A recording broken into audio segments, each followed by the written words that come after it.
Berilo iz prvega pisma apostola Janeza. Preljubi. Kdo je lažnik, če ne tisti, ki trdi, da Jezus ni Kristus? Tisti je Antikrist, ki taji očeta in sina. Kdorkoli taji sina, tudi očeta nima. Kdor priznava sina, ima tudi očeta.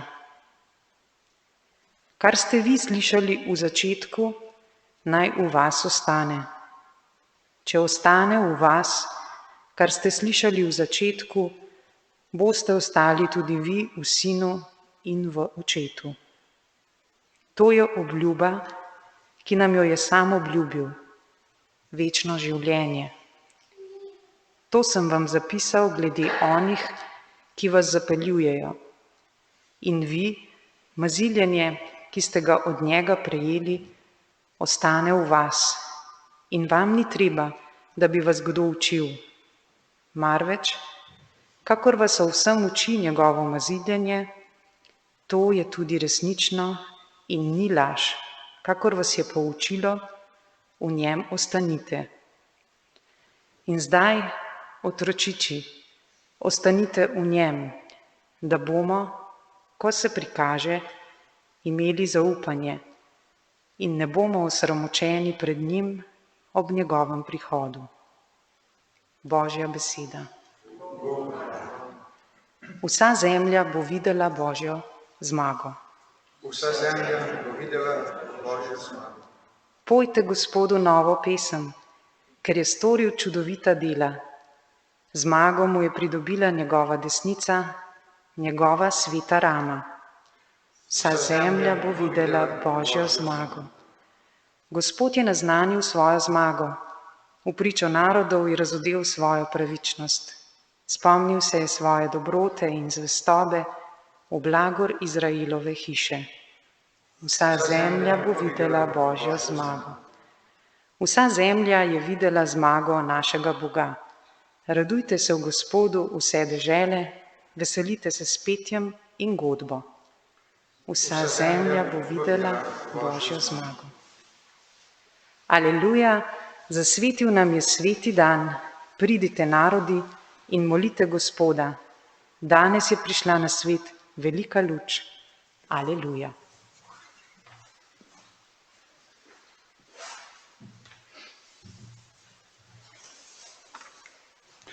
Gospod z vami iz svetega evangelija po Janezu. To je pričevanje Janeza Krstnika, ko so Judje poslali k njemu iz Jeruzalema duhovnikov in levitov, da so ga vprašali, kdo si ti? Priznal je in ni tajil. Priznal je, jaz nisem Kristus. In vprašali so ga, kaj torej? Si Elija? Rekel je, nisem. Ali si prerok? Odgovoril je, ne. Rekli so mu torej, kdo pa si? Da damo odgovor tem, ki so nas poslali. Kaj praviš sam o sebi? Rekel je, jaz sem glas vpijočega v puščavi. Izravnajte Gospodovo pot, kakor je rekel prerok Izaija. Ti, ki so bili poslani, pa so bili izmed farizejev. Vprašali so ga in mu rekli, kaj torej krščuješ, če nisi ti ne Kristus, ne Elija, ne prerok? Janez jim je odgovoril, jaz krščujem z vodo, sredi med vami pa stoji on, ki ga vi ne poznate. Ta, ki pride za menoj in jaz nisem ureden, da bi mu odvezal jermen njegovega obuvala. To se je zgodilo v Betaniji, onkraj Jordana, kjer je Janez krščeval. To je Kristusov evangelij.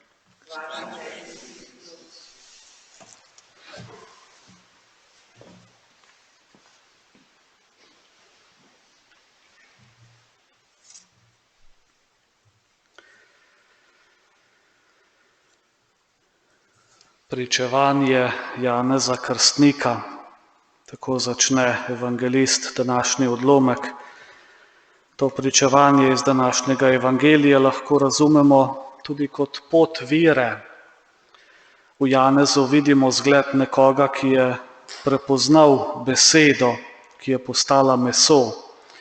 Odlomek, ki smo ga poslušali, je namreč neposredno nadaljevanje Janezovega začetka evangelija o besedi.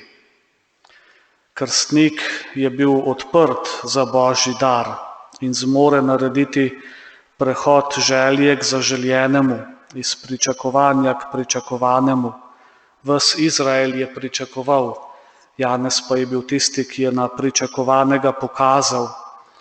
Janez tako lahko predstavlja vsakega človeka, ki prepozna luč besede, ki prepozna, da ni on sam luč, ampak pokaže na to luč, pokaže na Božje jagnje, na odrešenika.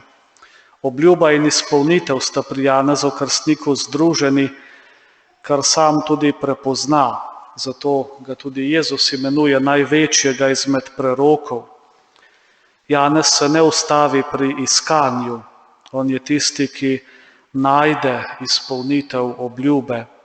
Zato je tudi vse, kar pove o sebi, usmerjeno v Kristusa.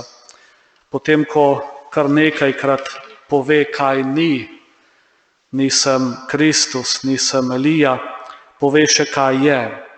Pripravljalec poti, glas besede, pričevalec o luči.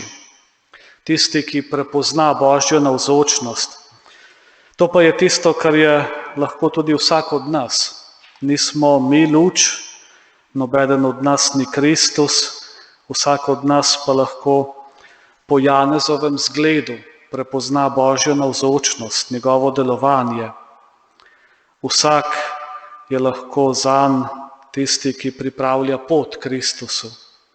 Najprej vsak v svojem srcu, nato v okolju, kjer živimo. Vsak od nas lahko postane glas učlovečene Božje besede. Vsak od nas lahko s svojimi dejanji prinaša Božjo luč v svet, v katerem živimo. Lahko se tega učimo pri Janezu, lahko se tega učimo pri svetnikih, tudi današnjih godovnjakih, Baziliju in Gregorju, ki sta svoje življenje posvetila temu, da sta govorila o luči, o Kristusu, ki sta kazala Božjo luč ljudem. Naj bo to za nas spodbuda, da bi tudi mi živeli, prepoznali Božjo luč in jo želeli podeliti ljudem okrog nas.